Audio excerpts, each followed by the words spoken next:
नमस्कार, मैं हूं श्रेय शुक्ला। हमारे खास कार्यक्रम राज की बात में आपका स्वागत है। आज हम आपकी मुलाकात कराने जा रहे हैं उत्तर प्रदेश बीजेपी के प्रदेश अध्यक्ष डॉक्टर लक्ष्मीकांत वाजपेयी जी से।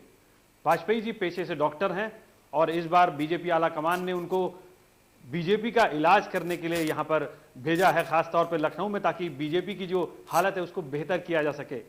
हम वाजपेयी जी से बात करेंगे, लेकिन उससे पहले नजर डालते हैं उनकी जिंदगी पर।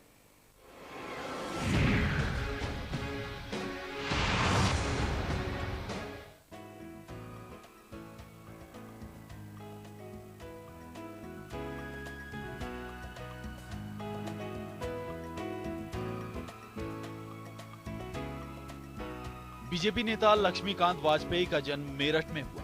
पेशे से आयुर्वेद डॉक्टर वाजपेयी ने बीएससी की पढ़ाई के बाद बीएएमएस की डिग्री हासिल की। उनका सियासत से रिश्ता शिक्षा के दिनों से ही बन गया था। वो जब हाई स्कूल की पढ़ाई कर रहे थे तभी 1964 में जनसंघ से जुड़ गए।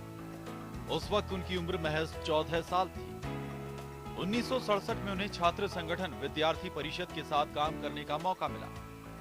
हरिद्वार के ऋषिकुल राजकीय आयुर्वेद कॉलेज में शिक्षा हासिल करते वक्त वो 1976 में वहां के छात्र संघ का चुनाव लड़कर महामंत्री बने।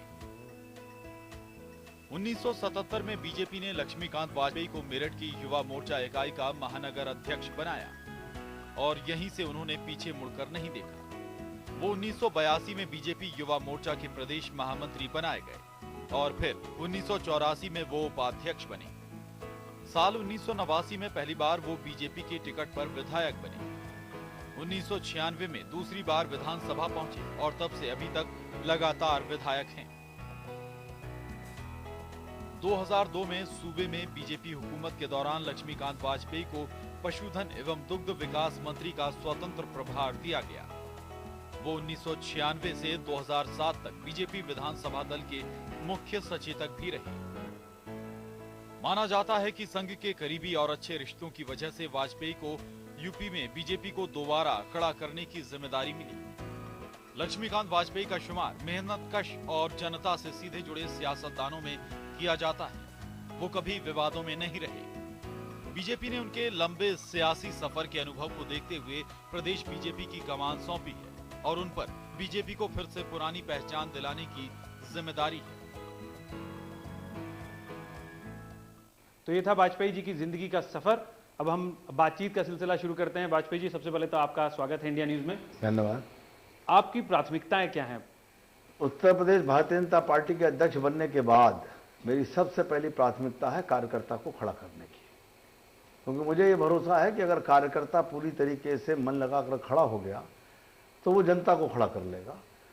और दिसंबर 2012 मेरा लक्ष्य है कि इस प्रदेश में कार्यकर्ताओं को खड़ा कर लेना, उस शक्ति को तैयार करके सड़क पर ले आना और उसके माध्यम से जनता को जागृत करने का अभियान 1 जनवरी 2013 से शुरू करना।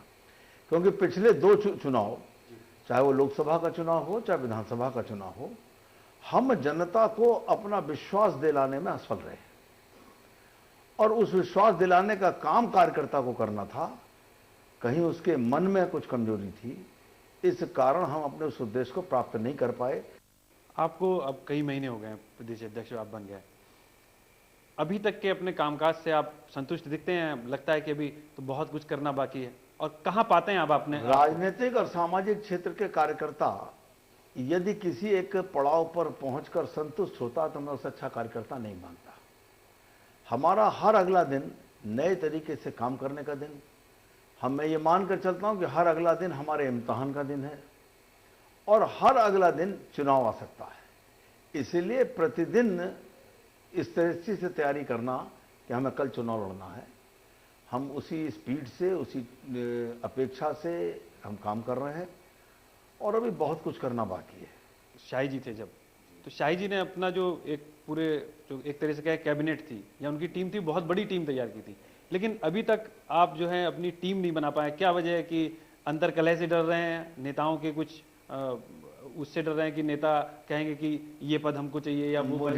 मुझे इस बात का सौभाग्य प्राप्त है कि भारतीय जनता पार्टी उत्तर प्रदेश में जितने भी हमारे वरिष्ठ नेता हैं उन सब में मैं छोटा हूं और सबके साथ मैंने अपनी क्षमता, योग्यता और कुशलता के साथ काम किया है उन सबका विश्वास मैंने पूर्व से अर्जित कर रखा है।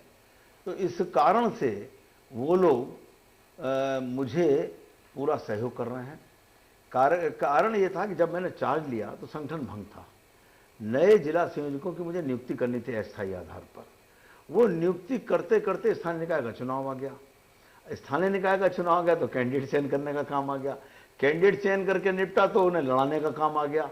और जैसे ही स्थानीय निकाय चुनाव का परिणाम आया और कुछ भगवान की कृपा से पहले के मुकाबले कुछ बेहतर स्थिति में हम आए, सदस्यता अभियान आ गया। हर 3 साल के बाद आता है। स्थानीय निकाय चुनाव के कारण उत्तर प्रदेश में वो अभियान लेट था।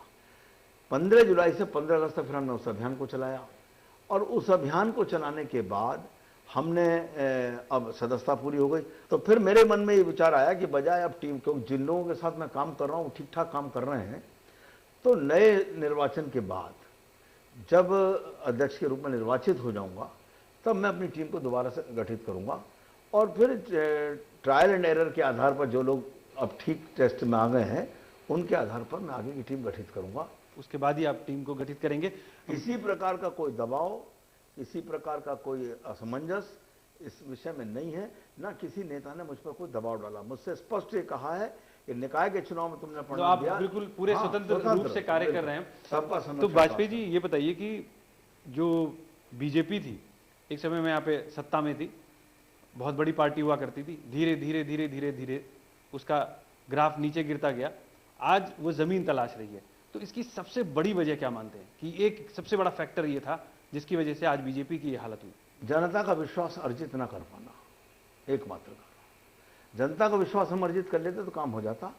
स्थानीय निकाय के चुनाव में सामूहिक नेतृत्व और सर्वसम्मत निर्णय के आधार पर 15% वोट विधानसभा में था, 24% वोट हमारा नगर निकाय के चुनाव में हुआ है। तो ये जनता को हम अपना विषय समझाने में सफल हुए हैं। और वर्तमान में जो राजनीतिक परिस्थितियां हैं उसके हिसाब से अगर मैं कहूं तो अब हमको जनता के बीच में जाना, क्योंकि जनता स्वयं उत्पीड़ित महसूस कर रही है, जनता स्वयं ठगा महसूस कर रही है समाजवादी पार्टी की सरकार से और केंद्र की सरकार से। इसलिए इस वक्त तो जो उसकी उंगली पकड़ लेगा जाकर उसका सहारा वो दे देगी, और मैं उंगली भी पकड़ूंगा जनता की और जनता से आग्रह करके उसकी कलाई भी पकड़ूंगा और उनका सहारा लेकर 2014 में भारतीय जनता पार्टी बेहतर प्रदर्शन करे, उस तरह मेरा प्रयास होगा। हम इस चर्चा को आगे भी जारी रखेंगे। अभी वक्त तो चला छोटे से ब्रेक का, ब्रेक के बाद हम फौरन हाजिर होते हैं।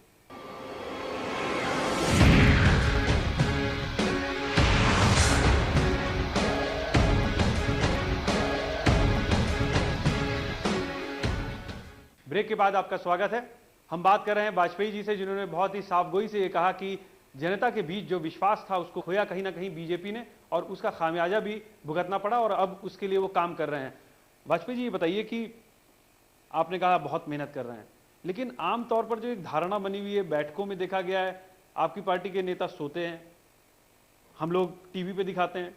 तो ये जो सोने का एक चलन है, या ये कहा जाए कि बैठक एक आराम का काम दिखती है, लोगों के बीच में जो मैसेज जाता है, तो ऐसा क्यों है बीजेपी के साथ? मेरा ये कहना है, ये तो कभी कभी घटना ही किसी के साथ भी हो सकती है, लेकिन कुल मिलाकर चिंता और चिंतन करते समय अपने सुझावों से और सुझावों के बाद हुए निर्णयों को कार्यान्वित करने में पूरी टीम की एकजुटता सामने है।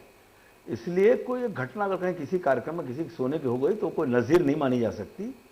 और मैं ये समझता हूँ कि जिनके बारे में ये बातें आई थीं, सर्वाधिक दौरा करने में वो लगे रहते हैं। बाबू सिंह कुशवाहा के अगर मुद्दे की बात करें, मुझे याद है आपका जब स्वागत समारोह हो रहा था एक कार्यक्रम में, तो शाही जी और विनय कटियार इसी मुद्दे को लेकर ही आपस में एक दूसरे के ऊपर हमला करने लगे। तो ये क्या अनुशासन है?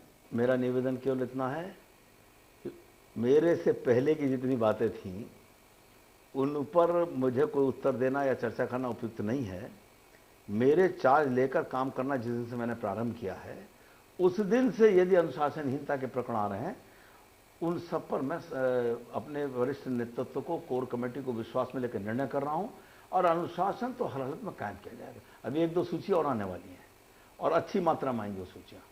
कुल मिलाकर पार्टी के सफाई अभियान पार्टी के प्रति निष्ठावान, पार्टी के प्रति समर्पित, पार्टी के निर्देशों के अनुसार आचरण व्यवहार करने वाले लोग सर माथे पर रहेंगे, लेकिन जिनकी आदत हो गई है पार्टी के अंदर गड़बड़ करने की, उनका स्थान अब पार्टी में नहीं रहेगा। प्रदेश सरकार को अब तकरीबन 6 महीने हो गए, लेकिन बीजेपी का जो एग्रेशन है, बीजेपी जिस तरह से विपक्ष के रूप में उभरनी चाहिए, वो उभर के क्यों नहीं सामने आई? थोड़ा सा सॉफ्ट लगती है वो।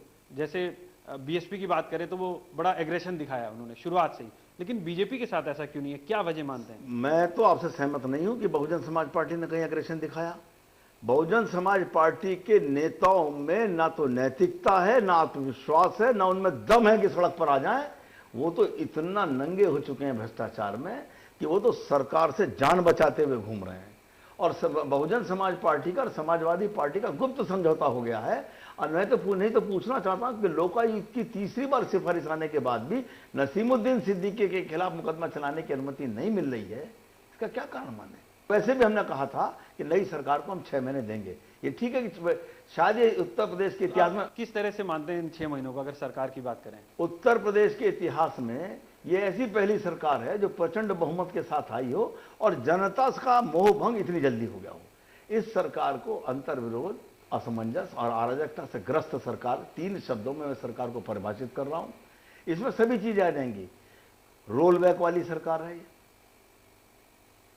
तो ऐसी सरकार जो निर्णय करती है और वापस लेती है, अस्थिरता हो जिसमें, जो सरकार स्वयं घोषणा करता हो मुख्यमंत्री की मेरी सरकार के खिलाफ साजिश हो रही है, जिस सरकार का दल का राष्ट्रीय महासचिव आदरणीय रामगोपाल यादव जी घोषणा करते हो कि हमारे आईएएस, आईपीएस और पीसीएस हमको सहयोग नहीं कर रहे, तो मैं ये पूछना चाहता हूं कि जिस सरकार में ये परिस्थितियां हों, वो सरकार जनता को क्या दे पाएगी?